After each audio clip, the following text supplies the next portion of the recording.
cuarto ya se han dado cuenta y tendrán mucha más experiencia que las que tuvieron el año pasado sobre algunas lesiones. ¿Cuándo le llamamos a las lesiones diagnóstico inmediato? A ver. O cuando el diagnóstico sea tan sencillo que no necesitamos comparar o tenemos duda de él, ¿verdad? Creo que todos. Entonces, ¿cuál sería tu diagnóstico quirúrgico?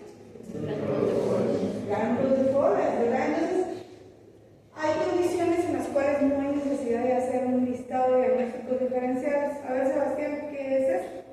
Yo pondría manchas melánicas. Manchas melánicas. A ver,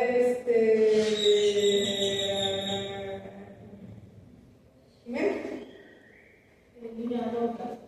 Una línea vocal, ¿verdad? Bueno. Ahora, cuando salen de ese listado que conocemos como lesiones de diagnóstico inmediata, entonces si es necesario, todos sabemos, buscar diagnósticos diferenciales, ¿verdad? Muy importante, aquí tenemos una lesión. A ver quién me quiere apoyar a escribirla. No se peleen, es que todos pueden. A ver, Jimena, escribamos. Es un nódulo iniciada alegría libre de pieza. ¿Eso es un premolar? No, de pieza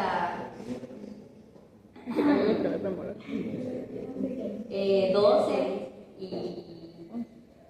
11 y 12. Mira, este es un agregado, este es el canino Y el premolar. y el primer premolar. Entonces, entre piezas, 11 y 12. 11 y 12. De base pendular, superficie lisa, de aproximadamente unos 1.7 por 1.5, es que está igual de forma esferoidal. Ahora, ya se dan cuenta que en la clínica es bien fácil medir. Uno está ahí con el paciente y uno puede llevar su reglita. Pero en un examen que no tenemos reglita, ¿qué tomamos para medir? Las piezas. ¿Y cuánto mide eso? Más o menos mide un poquito más que lo que medía el canino. Así que no puede medir más de uno, porque el canino, o sea, solo que seamos. No sé, que yo por Rusia vas a tener un canino enorme, pero no creo que mida más de 1.2, ¿verdad? Bueno, ahora, al punto al que quiero llegar es, ¿seríamos capaces de decir así nomás, con exactitud y 100% de certeza qué es eso? Lo más seguro es que no. Entonces, ¿qué tenemos que hacer cuando una lesión se sale del listado? Buscar los diagnósticos diferenciales. Y ya desde el año pasado, ustedes ya tienen mucha experiencia en eso, consta todos. ¿En qué consiste? En elaborar un listado de 2, 3 y a veces buscamos que hasta 4 lesiones o enfermedades que sean las más probables, después de haber realizado obviamente un estudio comparativo de sus eventos clínicos. Muy importante, yo esperaría, el doctor no me ha dicho absolutamente nada, otros años me decían algo pasó porque el diferencial de una úlcera por un nódulo o viceversa. Pero lo importante en ese listado es que todas las lesiones tengan las características clínicas similares, ¿verdad? Y obviamente son diagnósticos provisionales, debido a que no es posible realizar un diagnóstico final inmediatamente. ¿Y cómo llegamos al diagnóstico final? A ver, ¿qué hacemos para llegar al diagnóstico final siempre? Con exámenes complementarios. Con exámenes complementarios, vamos a hablar de eso. Entonces, vamos a evaluar estéticamente y a comparar las características de las lesiones y vamos a buscar. Estamos ahorita en este ejemplo tan sencillo, ¿verdad? Y algo muy importante, esto yo sé que ya lo tienen claro, pero nunca está de más decirlo, porque lo vimos muchas veces el año pasado. ¿En qué orden colocamos los diagnósticos? ¿En qué orden deben de ser colocados? En el orden de prioridad, mientras más se parezcan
Me imagino que como el doctor allá usan ¿cómo se llama esto?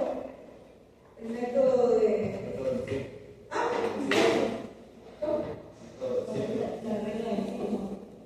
no, el libro del la guía de la conducta, el patrón de conducta, ¿no? No estamos hablando. Bueno, yo les aconsejo, nunca me acoplar el patrón de conducta, pero vamos a hacer un ejercicio si el patrón no les está útil. Váyanse a la parte de atrás del libro de Merín, que era nuestro libro de texto y que es un libro de texto de este año, y vamos a buscar a dónde encontrar este tipo de lesiones. La parte de atrás del libro, en las últimas hojas, tiene este índice o apéndice de todos los diagnósticos posibles. Entonces, este grupo de lesiones, ¿a qué lesiones corresponde? A lesiones de mucosas, de tejidos blandos. Específicamente, aquí a masas y agrandamientos, ¿verdad? Esto está más o menos en la página 858, si les es útil. Ahí van a encontrar ustedes crecimientos de tejidos blandos, masas y específicamente en esta zona vamos a encontrar masas y crecimientos de tejidos blandos. Aquí vamos a dar una palabra que no es muy común para nosotros, luz, que significa bultos de encía y mucosa verdad. Y miren, allí les presentan un listado de diagnósticos posibles. Entonces vamos a ir descartando. ¿Cuál es el primero que está en esa lista? El varulis. Pero todos aquí en esta clase sabemos exactamente qué es un varulis. ¿Qué es un varulis?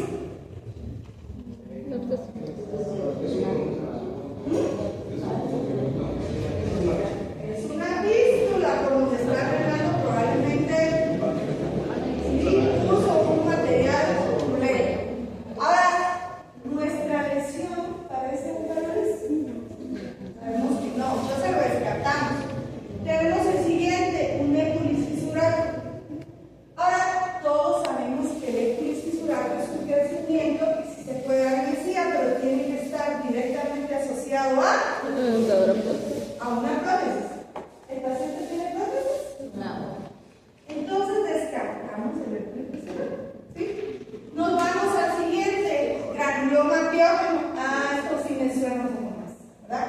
Y el libro nos da un breve resumen, pero a mí me gusta más que vayan y lean un poquito. Entonces describe aquí el granuloma piógeno como un crecimiento reactivo, que sabemos que la zona más común es la encía interarticular. Tiene que estar asociado a trauma y puede aparecer en cualquier otro lugar, y ahí van a encontrar todo lo que ya sabemos sobre el granuloma piógeno. Entonces le hago un chequecito y digo, me late este diagnóstico de vamos al siguiente, fibroma periférico ossificante. ¿Sí? ¿Y qué es el fibroma periférico ossificante? Pues es un crecimiento también de origen reactivo que puede aparecer en encía, y algo muy importante, el color rosado, ¿sí? Y es también asociado al trauma. ¿Cuándo yo escojo un fibroma periférico ossificante? Cuando el color es un poquito más similar a la mucosa adyacente. ¿Y por qué se ve rosado? Pues lo que hay ahí es tejido fibroso, ¿verdad? Ahora, se llama ossificante, y no quisiera ver como el doctor, pero el año pasado más o menos lo vimos. Sabemos que se llama ossificante porque internamente tiene calcificaciones distróficas y a veces formación de hueso, pero sigue siendo reactivo. ¿Ok? Y digo, el diagnóstico no está mal para este proceso. Luego vamos a un fibroma y sabemos que los fibromas son un poco probables en las encías, pero si queremos lo podemos. Sin embargo, tenemos un siguiente que es el granuloma periférico de células gigantes. Y si se recuerdan, por excelencia es diferencial de un granuloma piógeno, que no me parece muy claro. La diferencia del granuloma periférico de células gigantes es que en general tiende a ser violáceo, ¿sí o no? Pero tiene características de la lesión que yo estoy considerando, ¿verdad? Por lo tanto, ahora, después de haber visto ya varias posibilidades, ¿qué tienen en común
Lisa,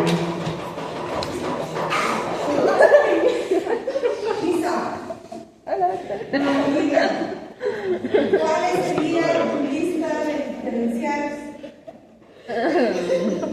Yo primero pondría un granuloma piógeno, doctora. Granuloma piógeno. ¿Ok? Granuloma piógeno. Segundo, Fibroma osificante periférico. fibroma periférico.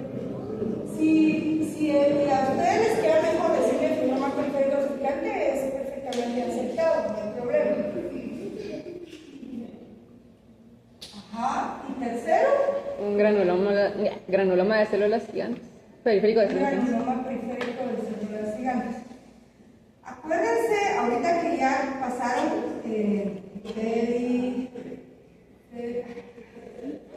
¿cómo puedes escribir en La almohadilla. Sí, se la di. Periférico de células gigantes.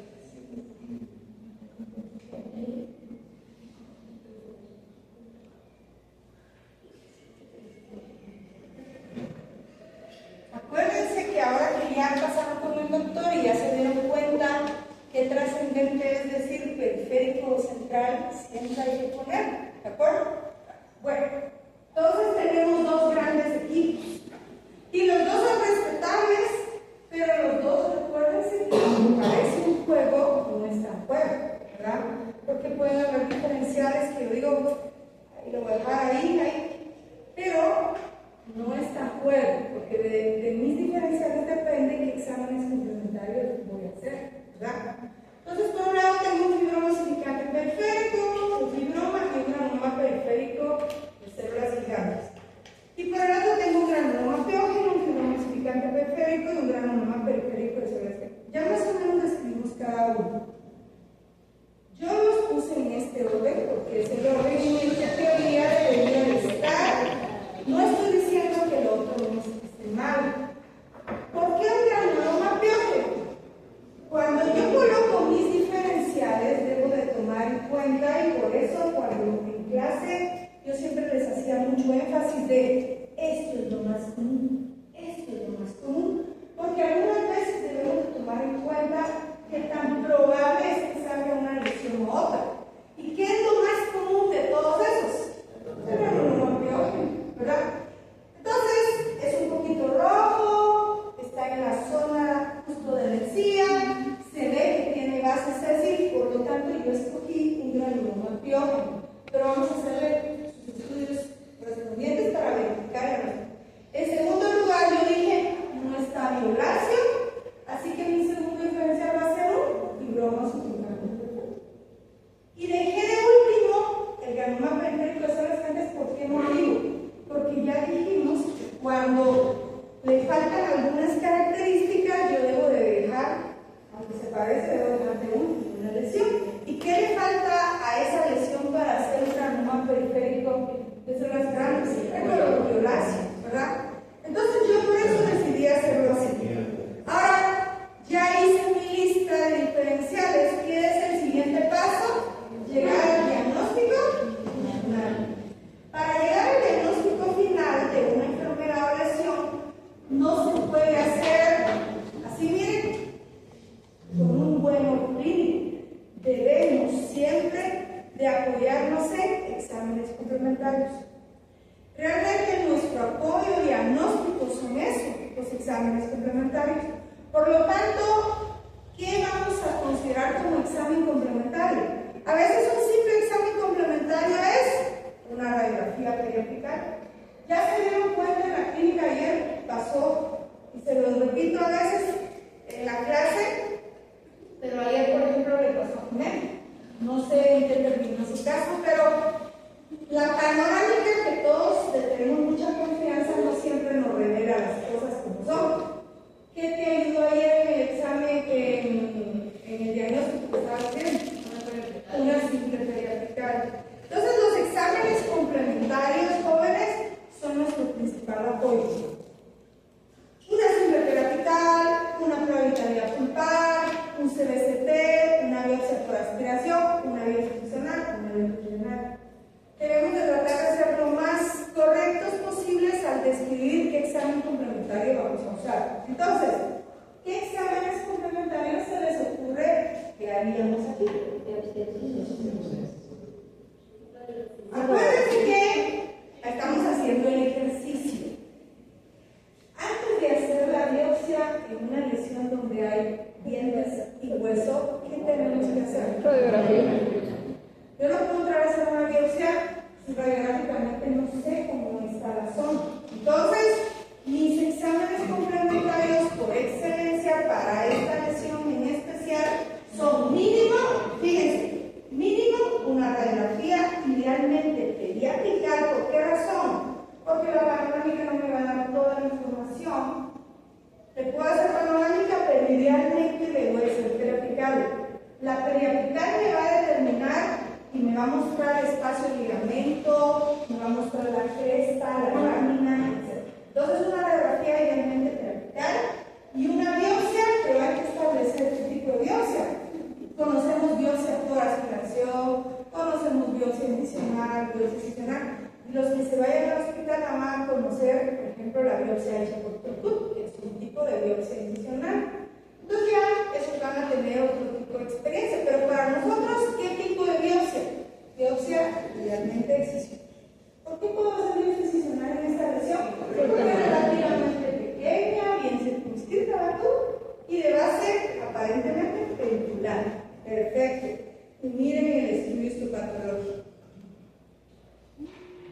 Recuérdense que solamente a través del estudio histopatológico o el examen donde yo puedo ver la célula no puedo lograr. No existe otra manera. ¿Qué estoy viendo ahí? Hagamos un acercamiento. Estoy viendo, fíjense, todo esto rosado de base es tejido fibroso. Rojas. Si solamente hubiera tejido fibroso, entonces fuera un fibroma. Si hubiera tejido fibroso y trabéculas de hueso o tejido calcificado, sería un fibroma periférico-calcificante periférico. Si hubieran células gigantes, entonces sería un fibroma periférico de células gigantes. Pero ¿qué encontramos? Encontramos que hay tejido fibroso y gran cantidad de vasos y mucha inflamación. Cuando hacemos el acercamiento encontramos que esos vasos son diminutos y están rodeados de inflamación. ¿Qué lesión está dentro de nuestros diferenciales quieren sacar características histológicas? ¿Estamos? Entonces, ¿cómo llegué a mi diagnóstico? Llegué a mi diagnóstico haciendo un protocolo de hacer primero mis diferenciales y luego mis complementarios y llegamos al diagnóstico. ¿De acuerdo? Importante, los diagnósticos diferenciales, y eso se lo repito una y mil veces, deben ser lesiones similares con la misma lesión básica. Si los diferenciales son no, si la lesión es un nódulo, los diferenciales deben de ser nódulos. ¿Sí? Si son úlceras, los diferenciales deben de ser úlceras. Muy bien. ¿Por qué motivo? Bueno, a mí me gusta repetir esto de la forma más sencilla. Esta es mi lesión. ¿Qué tipo de animales? Pues un felino.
entre las posibles lesiones luxantes. Vamos a hacer el ejercicio y lo vamos a hacer en el todos juntos. No es que ellos son muy fieles, miren, ellos son demasiado fieles. Fíjense, bueno, a ver,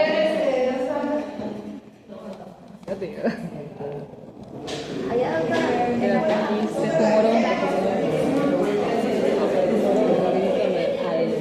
¿dónde se quedó? Lilian, ¿verdad? Sí.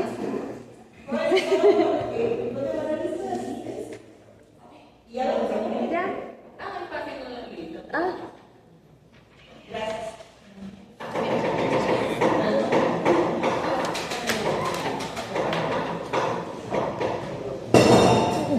Ah, la gran, porque los jugadores ahí hasta ahí no la pasaron al fondo, ¿ah? Y había pasado. No, venía de regreso. Ah, de ahí venía. A ver, ¿verdad? Solo describimos la lección, no vamos a hablar de diferenciales. Describimos la lección. Lesión ausente en el área posterior.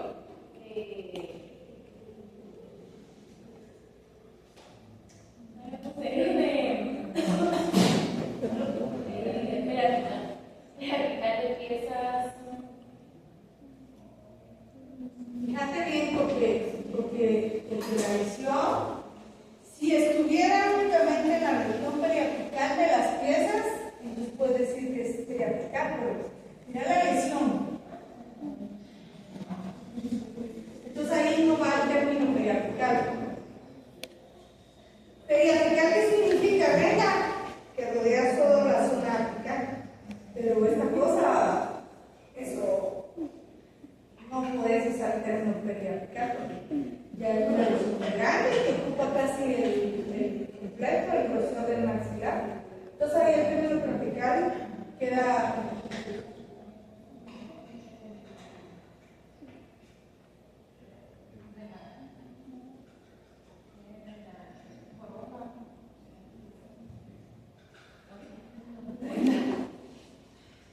¿Está pasando? ¿Qué está pasando?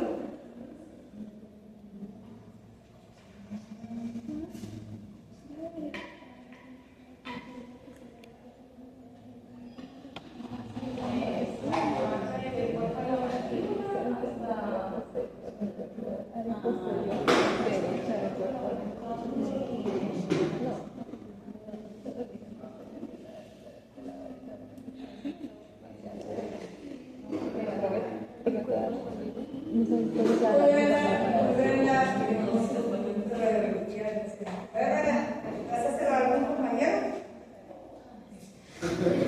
No, obviamente no vamos a hacer eso.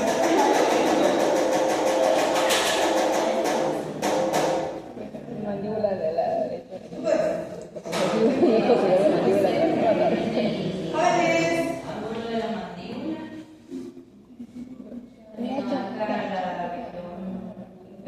La región inferior de la raíz mandíbula. Tiene borde. miren pues, es muy importante. Parece insignificante, Brenda, parece insignificante de escribir, pero es muy relevante de escribir. Lesión luxante, a todos de acá. Lo siguiente que va a es la localización. Ahora yo les pregunto, ¿la lesión ocupa solo el ángulo mandibular? La lesión ocupa cuerpo, ángulo y rama. Y cuando yo defino el cuerpo, yo digo, Dios mío, la lesión prácticamente va de la pieza 30. ¿verdad? Yo digo, ocupa desde el inicial de la pieza 30 hasta la región media de la rama mandibular. El objeto de la descripción, ¿cuál es? Describirle a alguien que no está viendo la lesión lo más cercano posible a lo que existe. ¿verdad? Entonces ahí no cabe periapical, porque si tú me escribes lesión periapical, yo pienso en una lesión de aproximadamente 1 centímetro que rodea la pieza de un diente. Muy distinto es decir que las piezas están incluidas dentro de esa lesión, pero eso es diferente. Bueno, entonces ahora sí, seguimos.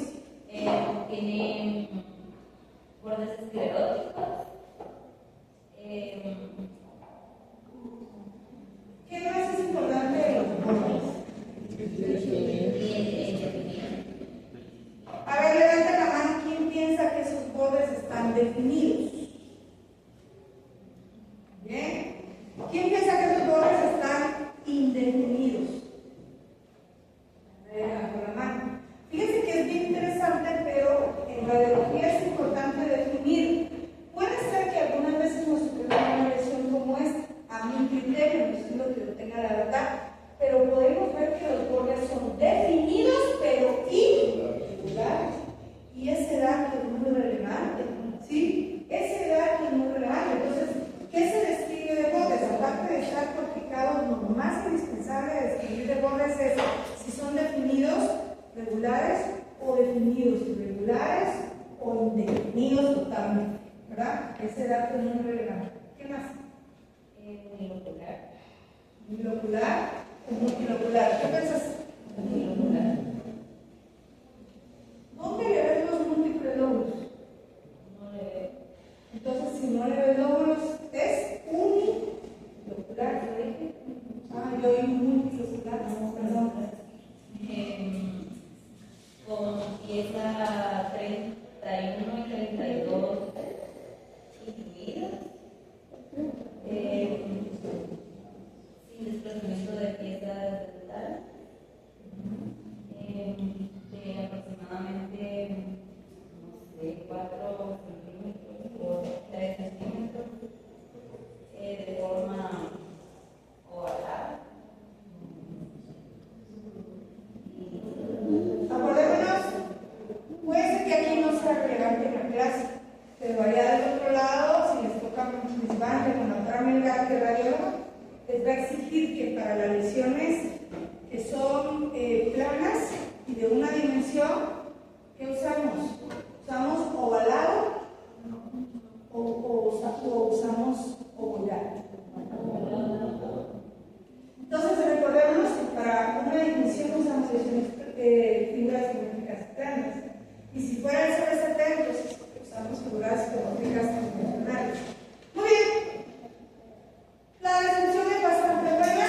Recordemos que en radiología debemos de incluir si reabsorbe o no piezas, si expande no corticales, entre otros. Ok.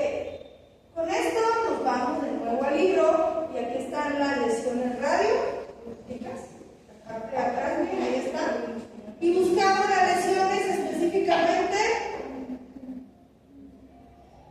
uniloculares, ¿verdad? Porque aquí ha descrito que era unilocular, entonces digo, aquí encuentro un listado de lesiones uniloculares y pericoronales, porque si nos damos cuenta, la corona de la cabeza está metida entre una vez. Entonces, ese dato es muy relevante. Ese dato es relevante, por lo tanto, empiezo y digo, vamos a buscar diferenciales. ¿Cuál es el primero que tengo? Folículo dental. Ahora, ¿no se va a morir?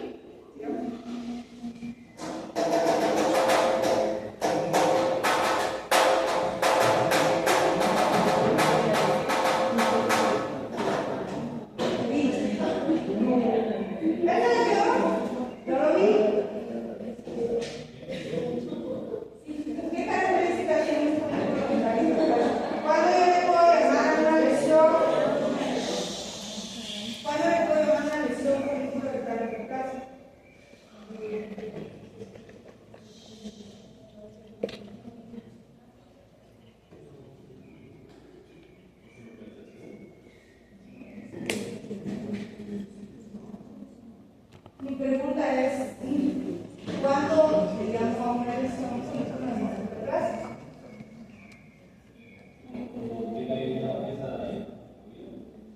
O sea, es una lesión que está, a ver, una pieza incluida, ¿bien?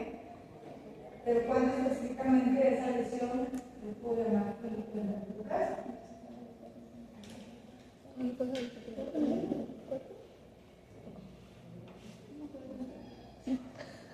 Como vemos claro, la siguiente semana tenemos una pequeña asignación, no cuando vamos a aprender. Entonces, la siguiente semana nuestro compañero nos va a explicar cuándo le llamamos folículo dental hiperplásico. Pero es muy simple. ¿Cuándo yo le llamo folículo dental hiperplásico?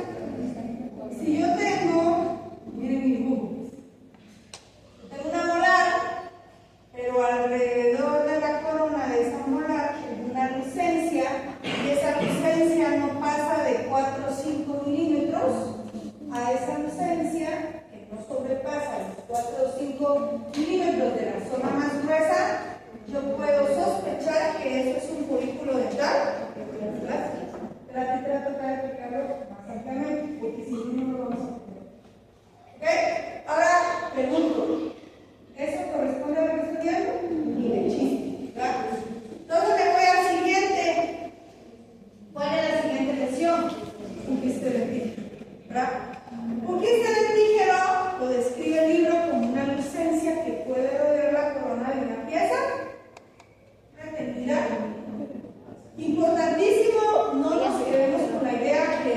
felicito porque hemos encontrado en el hospital pacientes con dentígeros de hasta 6 centímetros y siguen siendo dentígeros. Por lo tanto, ¿puedo incluir como diferencial un dentígero? Claro que sí, puedo y debo, ¿verdad? Entonces, mi primer diferencial es un dentígero. ¿Por qué razón? Porque hay una variante del dentígero que se llama circunferencial, que da la impresión que rodea toda la pieza y puede ser esa variante. Entonces, ya tengo un primer diferencial. Luego voy a un quiste de erupción y sabemos que el quiste de erupción no puede ser. ¿Por qué? Porque la pieza tiene que estar fuera prácticamente y es tener que ver, ¿verdad? ¿Cuál es el siguiente? Queratoquiste. ¿Ya lo vieron, Carlito? ¿Lo vieron? Los queratoquistes homogénicos son lesiones que pueden estar asociadas o no a piezas retenidas.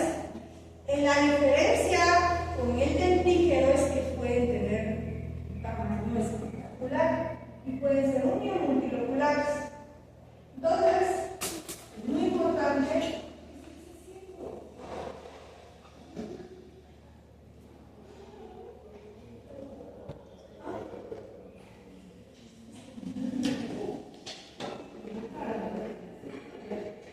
Entonces, la diferencia es que pueden ser uni o multiloculares y miren, la zona más común para encontrarlos, en un 49% de los casos, es maxilar inferior, región del tercer molar. Por lo tanto, tengo mi siguiente diferencial. Busco un siguiente y si no han visto el queratoquiste, tampoco han visto el ameloblastoma. El ameloblastoma es un tumor que puede tener dos presentaciones. Una de ellas es en forma de un quiste y a ese tipo de ameloblastoma le llamamos ameloblastoma unquístico. Y a la misma, miren, está asociado a dientes retenidos, puede tener tamaños enormes. Y otra cosa muy importante que no lo han aprendido todavía, sus bordes tienden a ser más irregulares.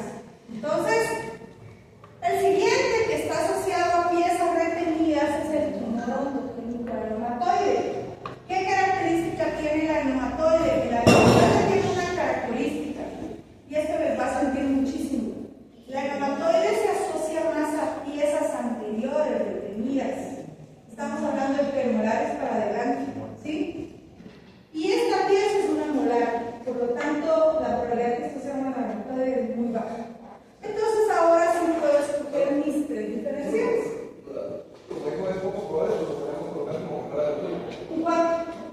Un cuarto diferencial. Muy bien. Ya encontré lo que estaba buscando.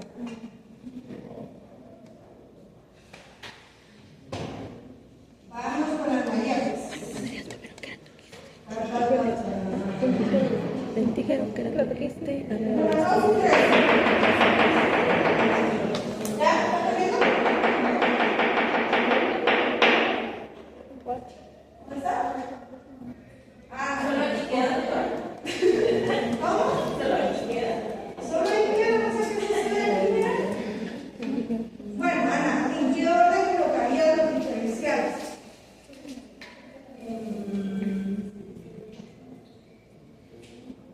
Por el tamaño que diría que una ameloblastoma. ¿Una ameloblastoma de qué tipo? Fíjate que a la ameloblastoma hay que decir si es sólido o unquístico, porque es la diferencia es enorme. El tratamiento es muy distinto. El sólido se corta en bloque, el unquístico se puede manejar como un quiste en algunos casos. Entonces, cuando hablas de ameloblastoma hay que definir si es sólido o unquístico. Y en este caso sería unquístico.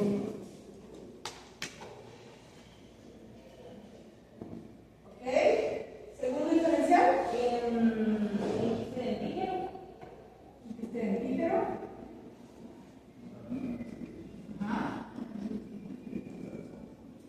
Tercero. Y queda todo. Perfecto. Sigamos con el otro. Tenemos siempre dos.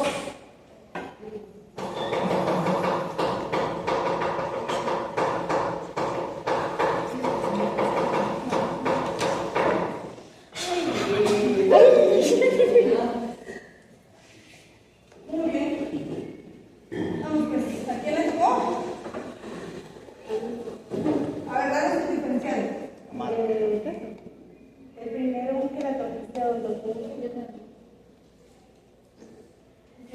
quiste endocrinio? Quiste de derecho, el segundo. Quiste ligero. Y el tercero, una meloblastoma uniquística. Una meloblastoma. Vamos a sacar así nada más. Muy bien. Yo, ¿cómo los puse? Vamos a ver. Yo los puse en este orden: quiste ortogénico, ameloblastoma uniquístico y un quiste endocrinio. Y aquí, obviamente, no estoy diciendo que yo tenga la razón. Yo en ese orden los coloqué pensando en, me parece que es más probable encontrar un querato con todas esas características, y yo en ese orden los puse. Sin embargo, en esa clase tuvimos varias. Esta es la presentación de la primera vez que en esa clase, y yo coloqué que sí, había varias posibilidades. ¿Verdad? En esa clase pusieron otros quiste dentígero, que era el quiste endocrinio, la meloblastoma uniquístico, y también en ese orden. Ok, en este caso en especial, ¿cómo vamos a llegar al diagnóstico final? Vamos con la María. ¿Dónde está?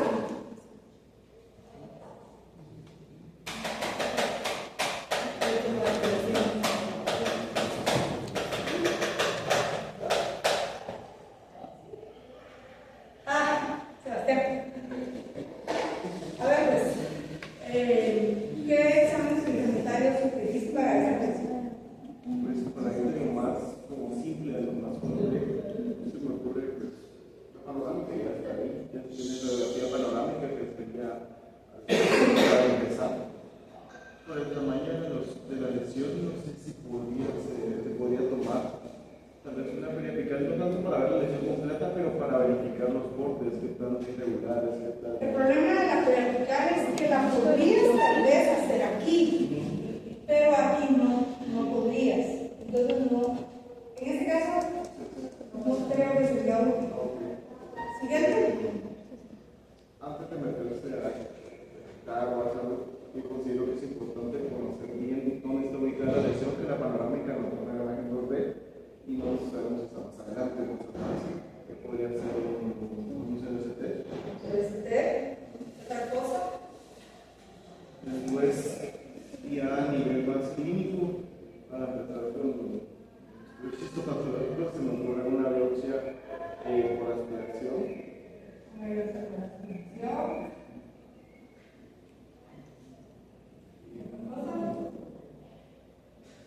Pues depende de la apariencia clínica de la lesión, no sé si podría ir una biopsia adicional. Ya hablamos de la biopsia por aspiración un montón de veces. Ya hablamos de la biopsia por aspiración un montón de veces.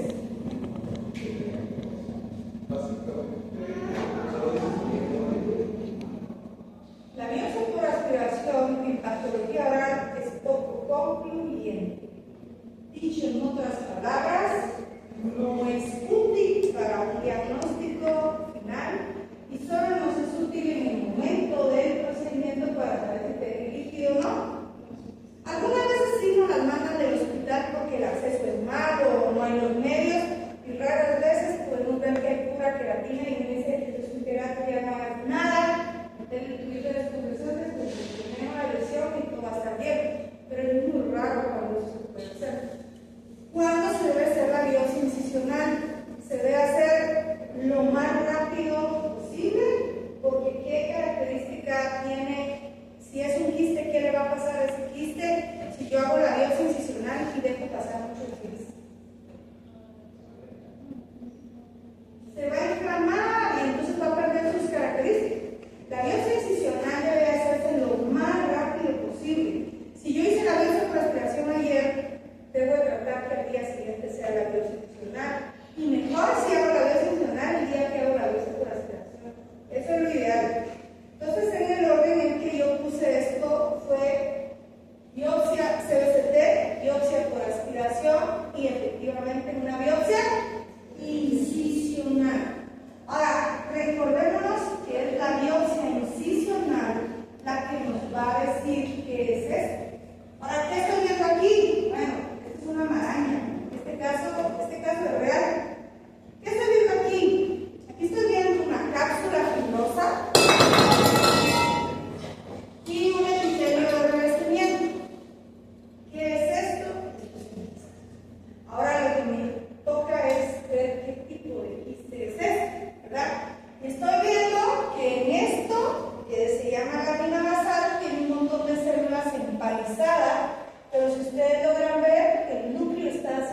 ¿verdad? Y solo hay un quiste que tiene esas características. El quiste que el núcleo se dirige hacia el otro lado, que a eso se llama polarización reversa, es clásico de una meloblastoma, ¿verdad? Una meloblastoma, un quiste. Y esta lesión tenía otra característica, tenía un montón de crecimiento en algunas zonas. Los ameloblastomas uniquísticos tienen la característica de tener muchas variantes histológicas. Y a esto le agregamos que tenía dentro de la cápsula algunas islas. Entonces lo clasificamos como un ameloblastoma uniquístico variante intralungular, ¿verdad? Los ameloblastomas uniquísticos se pueden en algunos casos manejar como un quiste y en algunos casos, cuando no se logra una buena respuesta, el tratamiento de regresión en bloque. Por eso es tan importante hacer el diagnóstico antes de tomar cualquier cosa, porque si alguien dice, curetiemos eso y se acabó, podemos cometer un error grave en el paciente. Bueno, hagamos el último ejercicio juntos y así les dejo hacer un par de ejercicios aquí en clase ahorita antes de terminar. ¿Ok? Les doy un minuto para diferenciales para este. ¿Les parece? Solo los diferenciales. Nada más. No escriban para no perder el tiempo. ¿Ok? ¿Un minuto más? ¿De ese o ¿De ese? ¡Ay! Ustedes dirán, ¿y esta qué onda? Solo los diferenciales. Nada más. Y lo vamos a discutir aquí en la clase.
Segundo diferencial de la mancha melánica.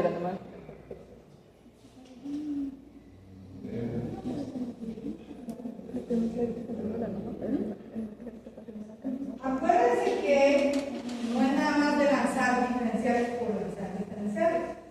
Las manchas melánicas, ¿qué características tienen? Son lesiones circunscritas, bien definidas, que difícilmente tienen como lesiones satélites.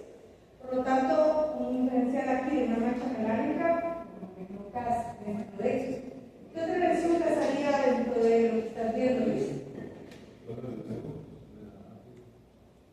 Un nebus en la notita. ¿Y qué otra versión hay que case dentro de estas características? Un melanoma. Un melanoma de todo.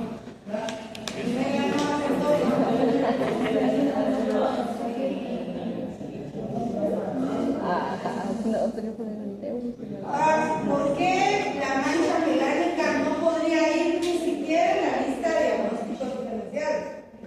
Porque en las lesiones pigmentadas debemos de tomar en cuenta el A, B, C, D, E, F. Ya me agregué. ¿Qué dice la lesión benigna simétrica? ¿Verdad? Lesión maligna asimétrica. ¿Qué característica tiene esta lesión? ¿Sí?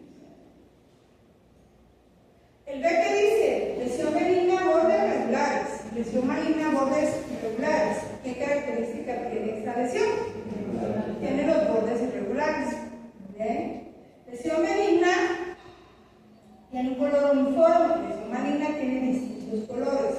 Y obviamente aquí tenemos marrón muy oscuro y aquí incluso hay uno blanco. Por lo tanto, aquí hay distintos colores. O sea, tu primer diferencial es muy bueno. Lo que no va es el segundo, pero para eso estamos aquí, para aprender. Tercer cosa, el tamaño. Sabemos que en boca, lesiones de menos de 6 milímetros son consideradas benignas. Lesiones de más de 6 milímetros tenemos que considerar algo benigno. ¿Y cuál es el último criterio? Evolución. ¿Qué dice la evolución? Si en el último tiempo la lesión ha cambiado o le ha pasado algo. Entonces, lo que no teníamos era la historia, pero la historia de esta lesión es una historia trágica. Solo se las cuento y ya se dejo de. La paciente es una paciente muy joven, de menos de 20 años, no recuerdo si eran 18 o 17 años, pero eran menos de 20. Y ella observó que salió una pequeña mancha en la zona y decidió no hacer mayor cosa hasta que la mancha creció, como ustedes la están viendo, que ya no es una mancha, todavía es una deturación. Vamos a ver. Entonces, solo terminando los diferenciales deben de tener características similares. ¿Por qué escogimos una melanoma como diferencial por excelencia? Porque son lesiones que pueden crecer mucho, que pueden tener bordes irregulares y un crecimiento desproporcionado. Son el diagnóstico diferencial por excelencia de los melanomas, ¿verdad? Claro, Luis, si estuviéramos viendo una lesión más circunscrita, la mancha melanótica podría ir, pero lo que quiero es que entendas que si se salen sus características convencionales ya no la podemos meter. Bueno, la paciente llegó al hospital y en el hospital iniciaron sus exámenes complementarios. Ya no voy a hacer preguntas, lo voy a escribir rápido. Nunca podemos hacer una biopsia de una zona donde haya hueso y dientes si no tenemos una radiografía. Y en la radiografía ustedes pueden observar que no hay lesión en hueso. Sin embargo, ¿cuál es el examen por excelencia para saber qué es algo? Una biopsia incisional. Se le hizo una biopsia incisional y diagnóstico efectivamente, como el mundo dice eso, casi que lo grita lenguas, ¿verdad ustedes? El problema es que a la paciente había que hacer la recesión en bloque. En la zona, como era joven, me quiso perder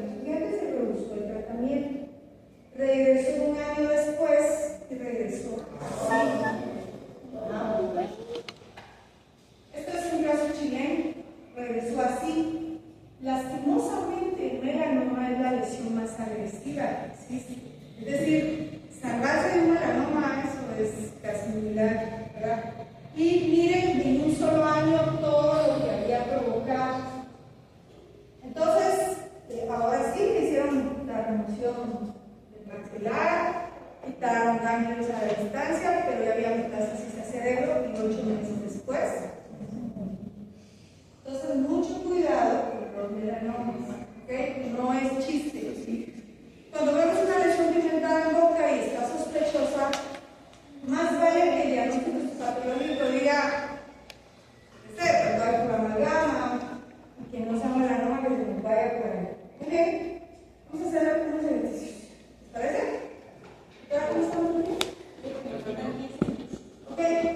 Vamos a hacer. O sea, ¿qué tal si les dejo los ejercicios, se los mando por WhatsApp? Ustedes los hacen, me los traen por escrito, yo lo recojo, pero lo resolvemos la otra semana en casa. ¿Les parece? ¿Ah? ¿No entiendo? Sí. Toda la vida vamos a resolver, imagino que como el doctor ahora están haciendo lo mismo. ¿Qué hacemos? Describimos una lesión, diagnósticos diferenciales en el orden de importancia y exámenes complementarios. ¿Ok? Bueno, entonces